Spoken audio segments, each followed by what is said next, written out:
Kalau misalnya ada ibu hamil nih dok, terus ternyata dia positif COVID dok, itu akan mempengaruhi bayinya kah dok? Atau seperti apa dokter?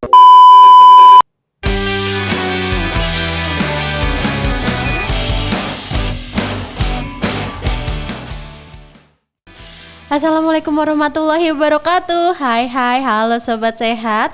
Apa kabar? Welcome to podcast Klinik Arda pada hari ini. Bertemu lagi bersama gue Ica, pastinya di hari yang sangat bersemangat, membara, pasti ya andalannya membara. Pada kali ini kita kedatangan lagi nih yang kemarin pasti udah gak asing lagi buat sobat sehat ya. Beliau adalah pemilik CEO.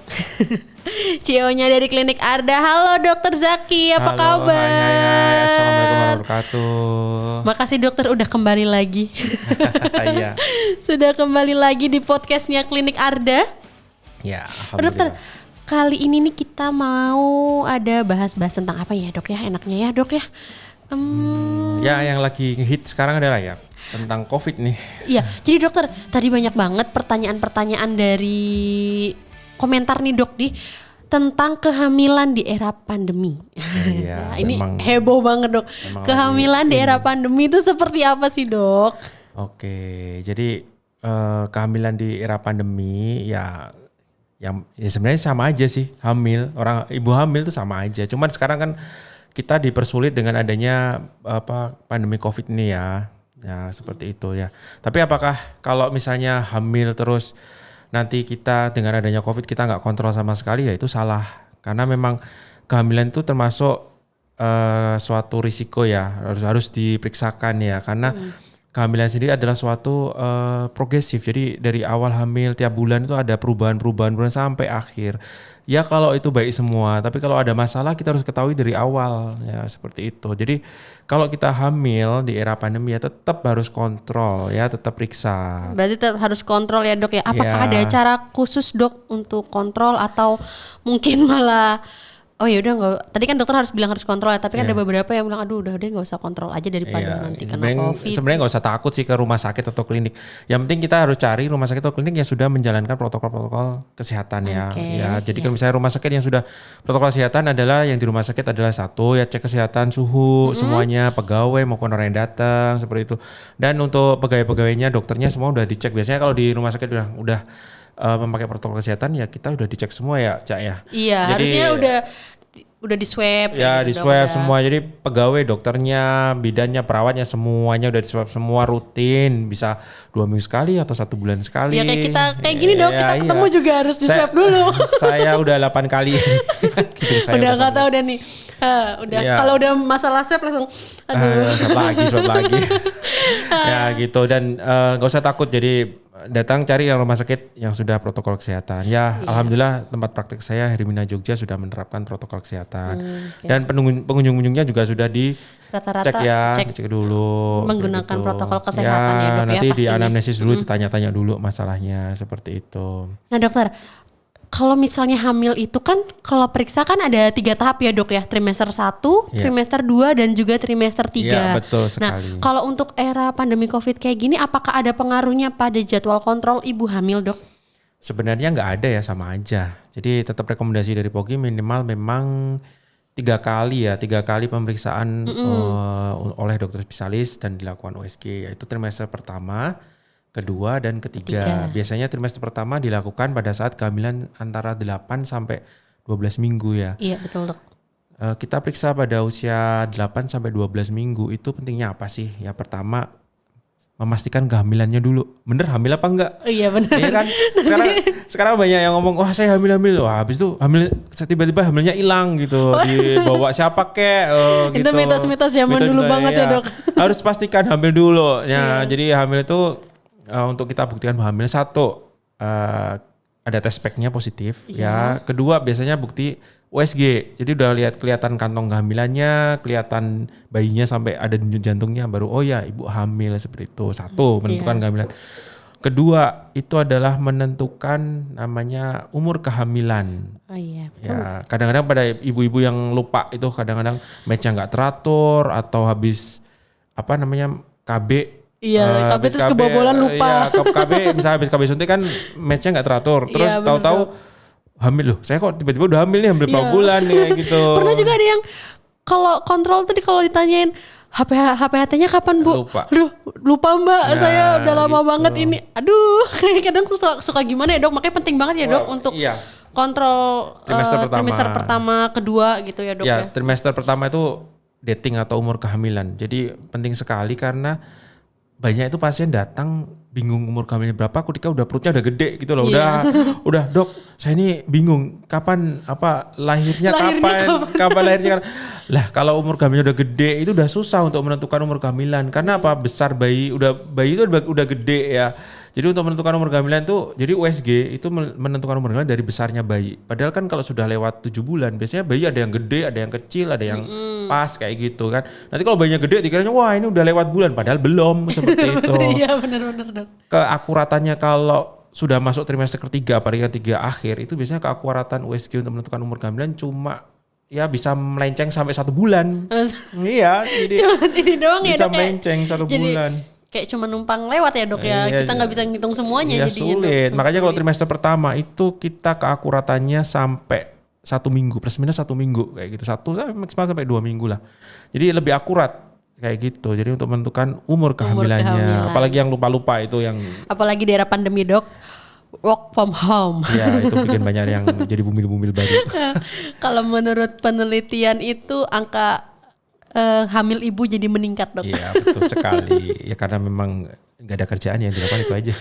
Ya ada sih Dok, cuman kan jadi lebih sering bersama keluarga. Ya betul, Iya, betul, gitu betul, ya Dok ya. betul. Berarti nggak ada perubahan ya Dok, tetap sesuai dengan kontrolnya gitu tadi ya kan, Dok ya. Ya baru trimester 1 ya. Ya trimester trimester pertama. Tadi 1 umur kehamilan. 2 ya. Yang 2. ketiga itu menentukan hamilnya itu di dalam kandungan apa di luar kandungan. Itu penting. Kalau misalnya kita spek saya hamil ternyata di luar kandungan. Lah itu masalah benar, itu benar, ya. Dok. Jadi kita tunggu-tunggu nanti jadinya ini malah harus operasi kesakitan. Operasi, bener, jadi Dok. kehamilan di luar kandungan itu bahaya. Jadi harus kita ketahui dari awal. Iya. Biasanya kita ketahui di luar kandungan itu 6 sampai 8 minggu udah ketahuan. Biasanya udah mulai ada keluhan kalau udah 8 minggu malahan seperti itu. Biasanya lebih seringnya mual muntah ya Dok ya.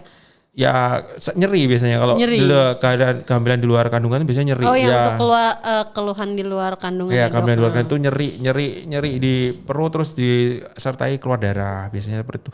Nyerinya nyeri hebat dari ringan sampai hebat. Kalau sampai udah pecah itu. Jadi kalau kehamilan di luar kandungan dia ada di saluran indung telurnya dia pecah. Itu biasanya ibunya bisa sampai pingsan seperti itu gitu. Dok, motong dikit nih Dok. Jadi sempat ada pasien Dok, salah satu pasien ini nyata ini. Gimana? Jadi dia sedang hamil Dok, di trimester pertama. Terus dia bilang Mbak saya tuh mual muntah. Terus saya kan ini hamilnya di era pandemi nih Dok. Apakah saya COVID? Jadi dia pikirnya kalau dia ada keluhan mual muntah seperti ini, terus badannya nggak enak kan Dok ya, pikirnya dia kena COVID Dok. Jadi itu gimana tuh Dok? Ya sebenarnya ya gampang. Jadi keluhan COVID memang salah satunya mual muntah juga karena ada gangguan gastrointestinal ya, gangguan pencernaan. Tapi kan gampang ya sebenarnya seperti itu. Tinggal kita lakukan swab aja gitu. Terus kedua ada demam nggak seperti itu, gejala-gejala COVID lainnya demam, batuk, ada parunya bermasalah apa enggak seperti itu kita lihat. Tapi ya biasanya kalau hanya mual muntah ada nggak ada gejala lain-lainnya ya biasanya kita apalagi awal kehamilan ya itu biasanya bukan karena COVID karena memang itu terjadi hiperemesis gravidarum yaitu mual muntah ya disebabkan oleh hormon kehamilan yaitu HCG seperti itu. Iya. Gitu ya Dok ya. Terus kalau untuk trimester ketiga tadi Dok mohon dilanjutkan. Kedua dulu. Kedua dulu. Oh ya baru 1, 2 semester 1 dulu, trimester pertama itu tadi ini yang berikutnya tadi kelima ya? Kelima. Ya kelima itu adalah mengetahui kelainan janin juga dari awal bisa sebenarnya. Bisa ya. Trimester pertama itu kita biasanya mengukur namanya nuchal translucency. Jadi di tengkuknya ini kita lihat biasanya kalau jam lebar itu biasanya lebih dari 2 mm itu biasanya ada kelainan-kelainan genetik. Ya, Down syndrome atau apa seperti itu. Dan bisa kita ukur nasal bone-nya di sini tulang hidungnya kita lihat. Itu biasanya trimester pertama kita lakukan screening awal. Oke. Nah sekarang ke trimester kedua ya. Trimester kedua Dok. Pentingnya nih. Jadi nggak trimester kedua. Oke. Trimester kedua itu biasanya ya kalau paling enak tuh periksa antara umur kehamilan 22 sampai 24 minggu ya. Iya. 22 sampai 24 minggu itu trimester kedua biasanya kita lakukan namanya fetal survey. Ya, fetal survey itu kita lihat dari ujung kaki, ujung kepala sampai ujung kaki ya.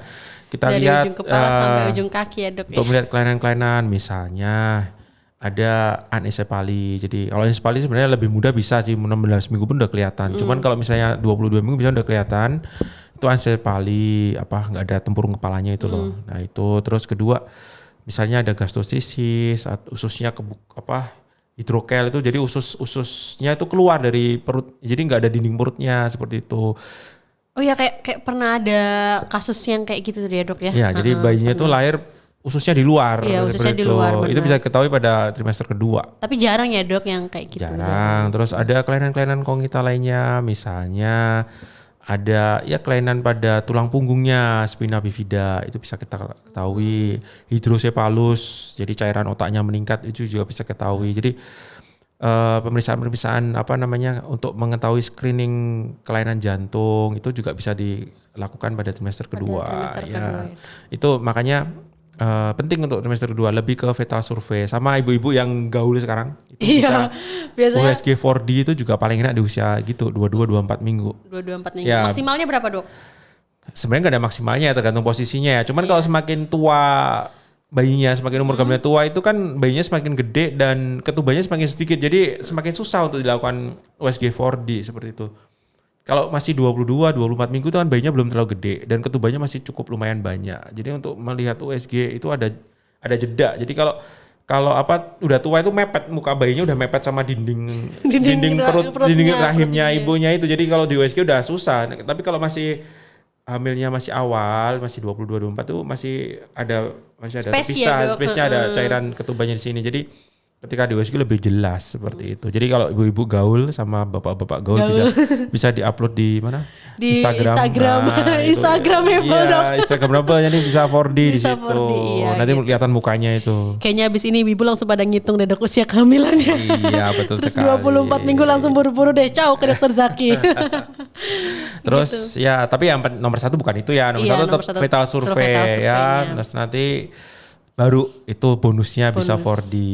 Terus sekarang trimester ketiga.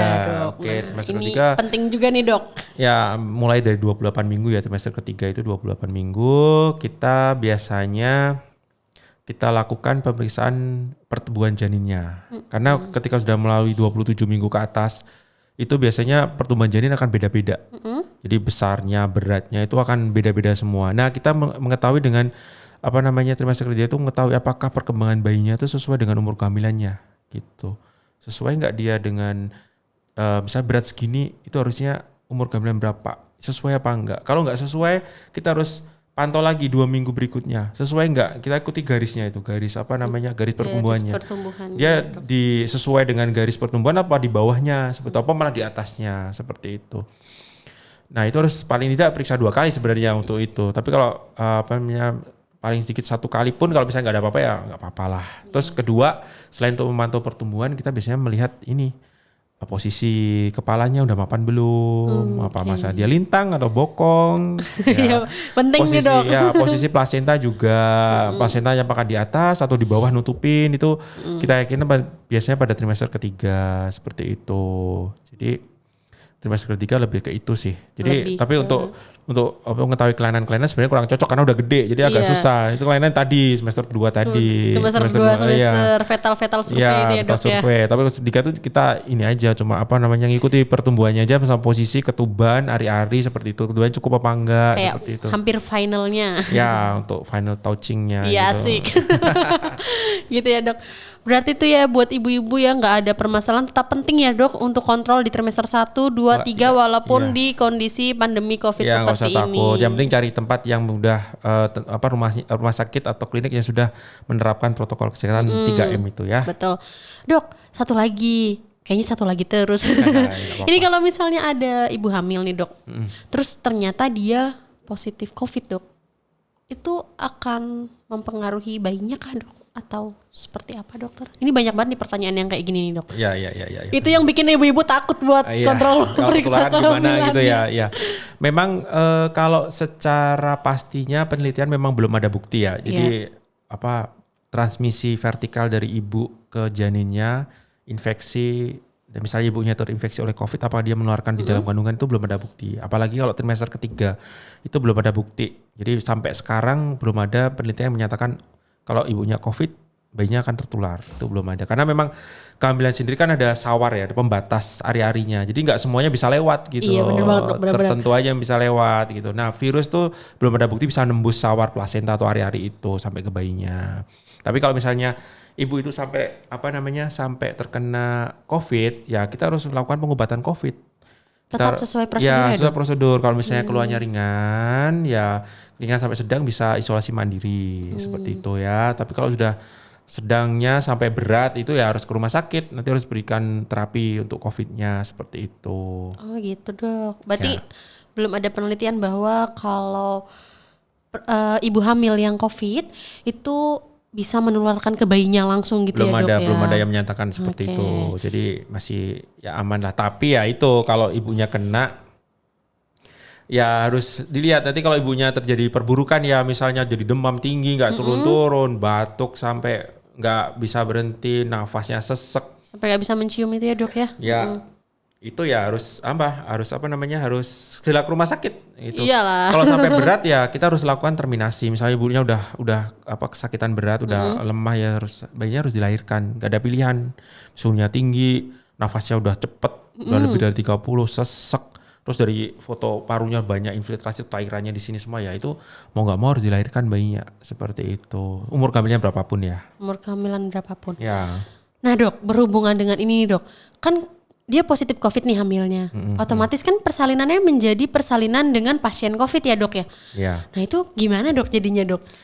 Ya Apakah memang jadi- tidak semua persalinan itu dengan pasien COVID memang tidak semua harus sesar ya. Iya, maksudnya itu biasanya sesar Ya. atau normal gitu, Dok. Bisa dicoba normal. Cuman kalau misalnya itu kita lihat itu membahayakan tenaga kesehatan lainnya, misalnya ibunya tidak kooperatif, ya kita bisa pertimbangkan sesar Oh, gitu.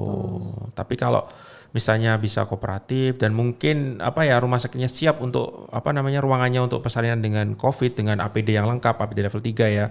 Ada HEPA filter dan lain-lain, ya sudah dilahirkan seperti itu aja, lahirkan normal aja. Tapi kalau misalnya enggak, ya mendingan operasi aja karena lebih aman ya, terkendali. Ibunya bisa ditidurkan, terus bisa dipasang masker sini pelindung buat ibunya, ada kotaknya juga, jadi yang nolong juga bisa pakai APD level 3, jadi relatif aman kalau untuk sesar gitu. Oke, Dokter, terima kasih banyak, Dokter, sharing Sama-sama, kita hari Ica. ini. Iya. Jangan bosan-bosan ya, Dok, ya, nanti kalau disuruh panggil terus walaupun banyak kegiatan. Iya, insya Allah Sebagai kita usahakan. seorang CEO. Ya.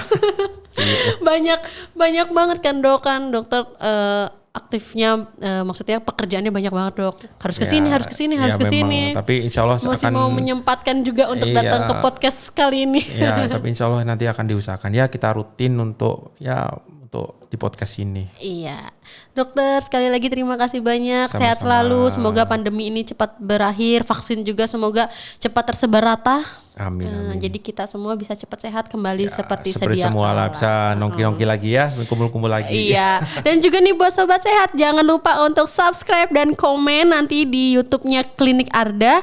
Dan juga di like ya untuk podcast-podcast kita yang baru update, dan jangan lupa nyalakan loncengnya. Itu juga ya, Dok, biar dapat informasi terbaru tentang kalau kita upload kan nanti langsung muncul deh tuh. Oh iya, Klinik Arda nih buat informasi baru. Dan juga yang mau dokter spesialisnya diundang di acara podcastnya Klinik Arda bisa loh langsung komen di bawah atau via IG, nanti ada di bawah juga, tertera di bawah. Jangan lupa ya nanti editor buat nulisin nih linknya biar nanti Sobat Sehat semua bisa merequest gitu. Oke, silahkan request. Request sebanyak-banyaknya. Supaya kita lebih maju dan menjadi nomor 1 di Indonesia. Amin, amin, amin, amin. Gitu. Oke, Dokter, dadah, bye. Untuk Sobat Sehat semua, terima kasih sudah menyaksikan podcastnya Klinik Arda yang pastinya informasi yang terpercaya, teraktual. Ya. Terus untuk Sobat Sehat semua juga jangan lupa ya untuk subscribe klinik podcastnya Klinik Arda, Iya, Klinik YouTube-nya Arda. Klinik Arda ya, Dok ya. Iya. Sehat untuk semua.